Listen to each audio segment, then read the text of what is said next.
Identity verification. Dorak, Master of the Jedi Council, Keeper of the Dantooine Archives. Timestamp 3951 BBY. Condition critical.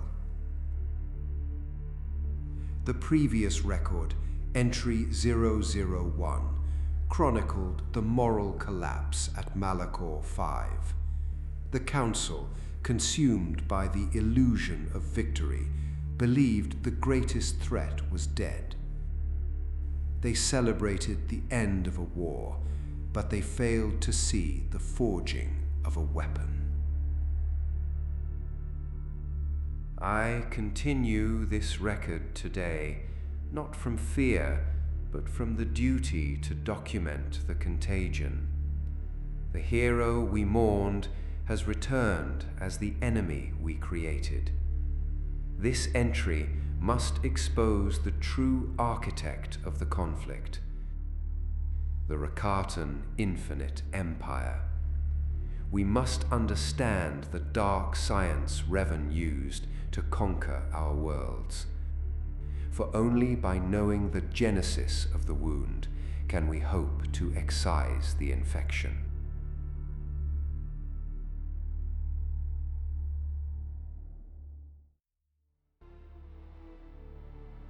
We left the tragedy at Malachor V. The echo of its collapse is still heard in the deep layers of the Force. The Jedi Masters who authorized the final move against the Mandalorians are all gone, but the stain of that decision, the tactical sacrifice of countless Republic lives, it remains. It was the moment that the heroic General Revan, the charismatic warrior, died. But history is not interested in endings. It is interested in consequences.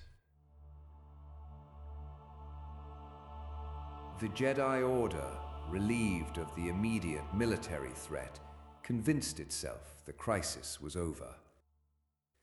The movement Revan started did not return to the fold.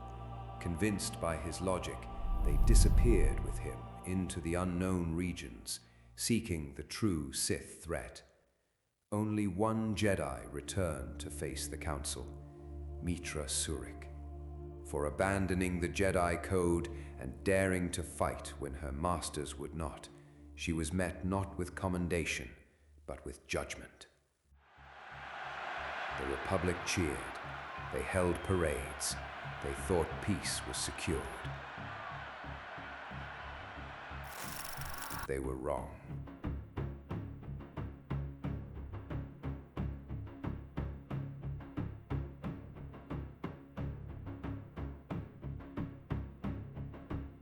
The irony is a bitter pill for the archivists. By refusing to fight evil, the Council inadvertently commissioned a greater evil. They forced a light side knight to become a dark side crusader. The moment Revan accepted that 1 billion lives were a justifiable price for a single victory, he unlocked the potential for any atrocity. He didn't just win the Mandalorian wars, he learned the methodology of total war. And that education, that philosophical wound, was what he carried with him as he vanished.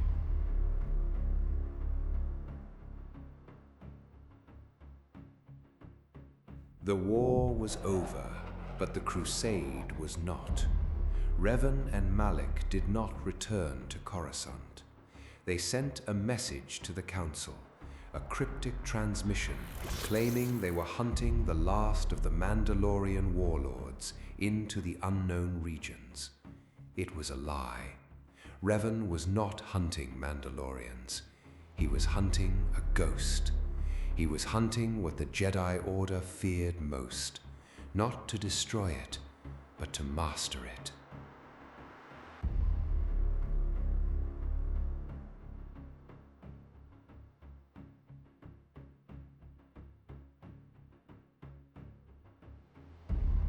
During the war, Revan had found fragments of data, references to an infinite empire that ruled the galaxy before the Republic was born. The Rakata, a species of cruel genius who enslaved the Force itself. Revan found their first relic here on Dantooine, a star map. The map was incomplete. To find the source, Revan had to visit worlds touched by the dark side. Tatooine, Kashyyyk, Manaan, Korriban.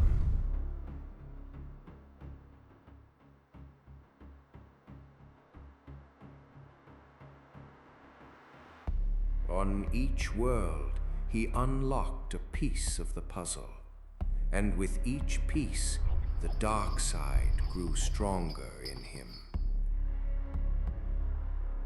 It was not a sudden fall. It was a slow suffocation. He was breathing in the history of the Sith with every artifact he touched.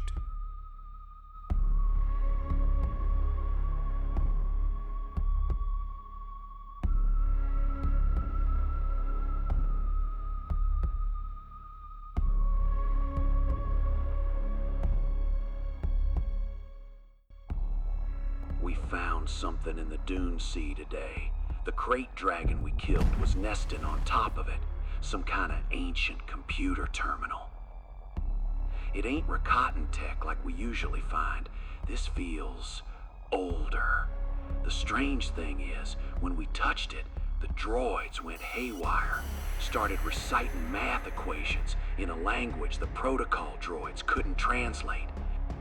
And the sand around the artifact is turned to black glass.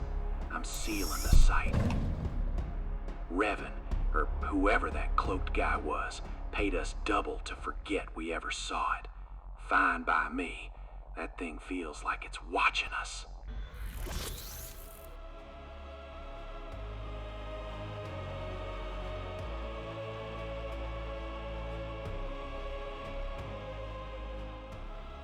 The Rakata did not merely build technology, they stained the fabric of reality.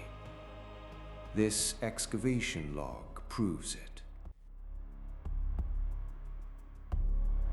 The star map was not just a computer, it was a wound in the Force. On every world, Revan bathed in the residual energy of the Infinite Empire. He was unlocking the secrets of the Star Forge, but he was also unlocking the darkest parts of his own psyche. He did not fall to the dark side in a single moment of weakness. He was irradiated by it, slowly, systematically, until the light within him simply sickened and died.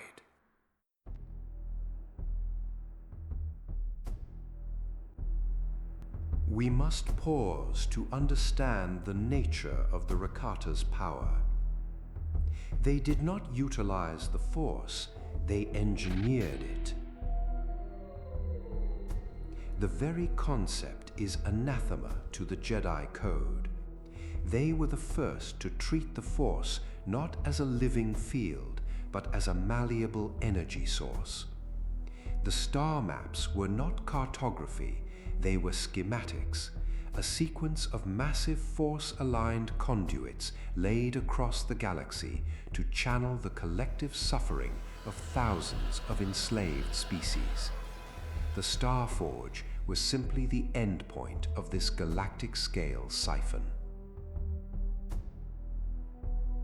The structures Revan found on Tatooine and Kashyyyk were essentially batteries. When he touched them, he was not retrieving data, he was absorbing residual dark side kinetic energy left over from millennia of Rakatan cruelty. His brilliance allowed him to understand the geometry of this evil, but his psyche was being flooded with the spiritual residue of 20,000 years of slavery. That is the cost of his discovery.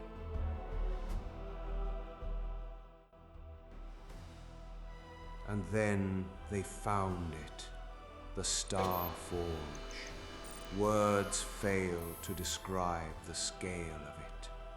It was a factory, a shipyard, and a temple, all in one. Built by the Rakata to conquer the stars, and powered by the dark side of the Force. The Star Forge was not merely a machine, it was alive. The Republic shipyards at Corellia take months to build a cruiser. The Star Forge could print a fleet in weeks. But the machine had a price. It fed on the aggressive passions of those who used it. It hungered. To maximize its output, Revan had to feed it his own passion, his own fury. The Star Forge did not just build ships, it consumed the soul of its master.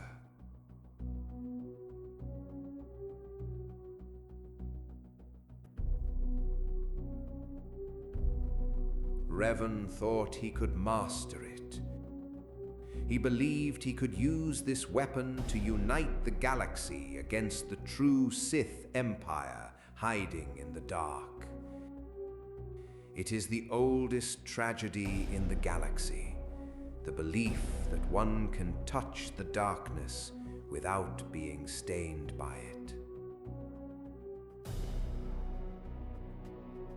When Revan returned to Republic space, he did not come as a raider, he came as a ruler.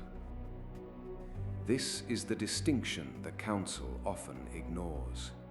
Revan's war was surgical. He targeted military installations. He assassinated unstable leaders. He left the infrastructure intact. He wanted a functioning galaxy to rule. He captured planets rather than destroying them. He recruited Jedi rather than killing them. He established academies. Revan was building a state, a militarized autocracy designed to withstand a galactic invasion. And it was working.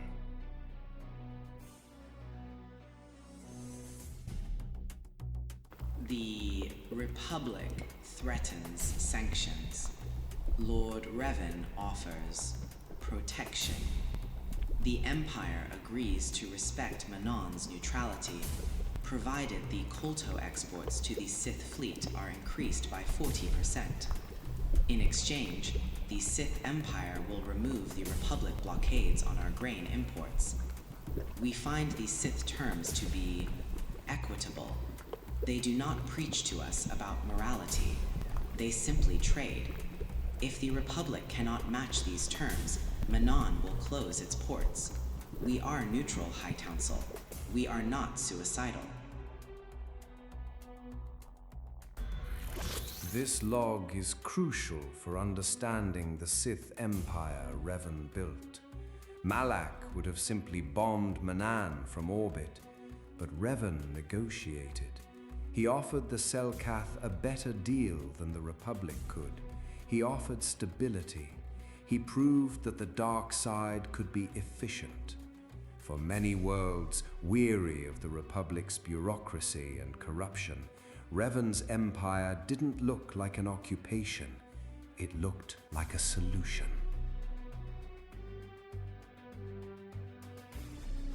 The most terrifying element of this history is that Revan may have been correct. The Jedi Council dismissed the shadow because they feared the dark side. Revan embraced it because he saw the source of the fear. What he glimpsed in the unknown regions, the ultimate threat, was not another Sith Lord seeking a title. It was a true Sith Empire, ancient and vast, capable of wiping the Republic from the map in a single campaign.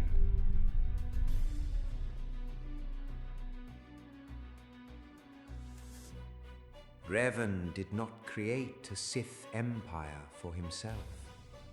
He was building a military bulwark, a hardened, brutal shield that could take a blow. He knew our republic, built on bureaucracy and endless debate, would shatter instantly. He became the villain the galaxy could fight, so that the galaxy could live to fight the true villains later. This does not absolve him of his crimes, but it transforms them. It changes him from a typical fallen knight into a pragmatist of unspeakable cruelty, willing to sacrifice his soul to save our bodies. And that, more than any act of Sith magic, is a truly terrifying proposition.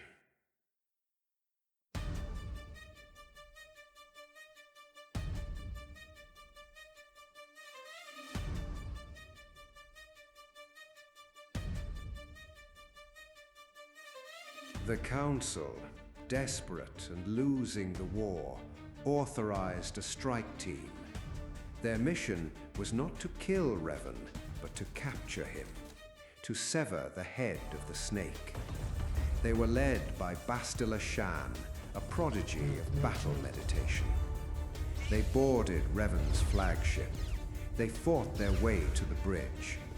Revan would have killed them all. He was the greatest duelist of his age. But he was fighting two battles, one against the Jedi and one against his apprentice. The tragedy is that the Forge recognized Malak before it consumed Revan. The Star Forge, being alive and feeding on passion, saw Revan's actions as disciplined. He was motivated by pragmatism and a grand, chilling strategy. The Forge was getting sustained income, but not the feast it truly craved. Malak, however, was pure, unchecked ego. He had always been Revan's shadow, defined by his desire to exceed his master.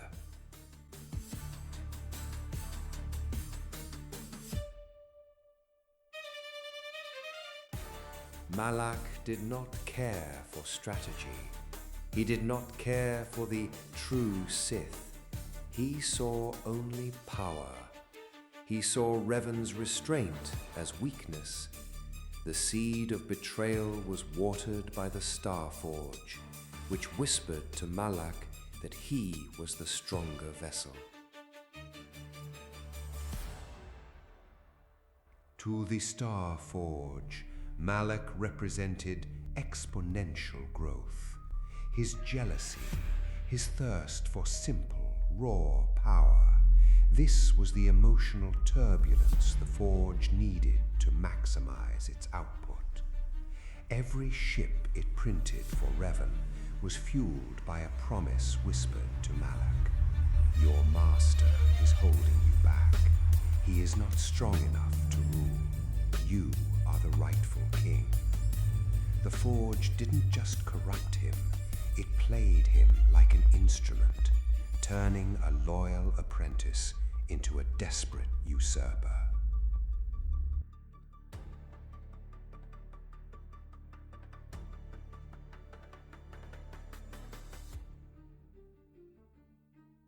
Malak saw his chance. He ordered his fleet to fire on Revan's position. He sought to kill his master and the Jedi in one stroke. The bridge was incinerated. Revan fell. Malak believed he had won. He took the mantle of Dark Lord, but he made a mistake.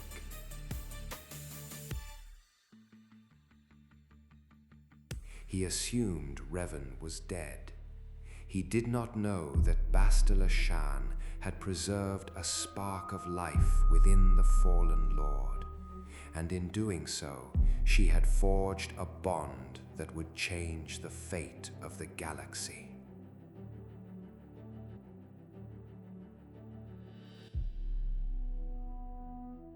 And so the greatest mind the Jedi Order had ever produced, the hero who defied our council, saved the Republic, and then returned to conquer it, was extinguished in a flash of betrayal. Revan fell not by the hands of his enemies, but by the ambition he cultivated in his own shadow. The war was supposed to be over, but now the Republic faced a new enemy. An enemy devoid of strategy, devoid of the complex, terrifying pragmatism of Revan. Malak was raw, untamed passion, unleashed by the Star Forge. He did not seek to rule a functioning galaxy. He sought to dominate a broken one. He was the sword Revan refused to use, and he wielded it with indiscriminate, terrifying fervor.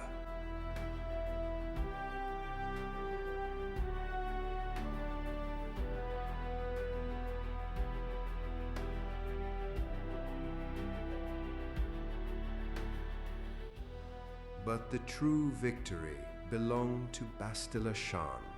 Her mission was to capture the enemy. Instead, she rescued a ghost. The Republic rejoiced in the death of Darth Revan, unaware that their greatest hope and the very key to defeating the new Dark Lord lay broken, stripped of his identity, and shielded by a single Jedi Knight.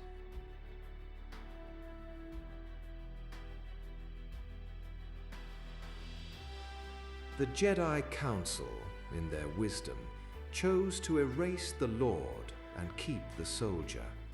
They wiped his memory clean, a final, ultimate act of faith that light could conquer the deepest dark. Volume 3 of this holocron will not chronicle a new war, but a rescue. It will follow the Jedi Knight who risked everything to re-educate the Sith Lord, and the slow, arduous, and terrifying journey to the Star Forge to reclaim the fate of the galaxy. It is the story of the amnesiac who became a hero again, unaware he was walking the path of his own creation. It is the story of a second chance,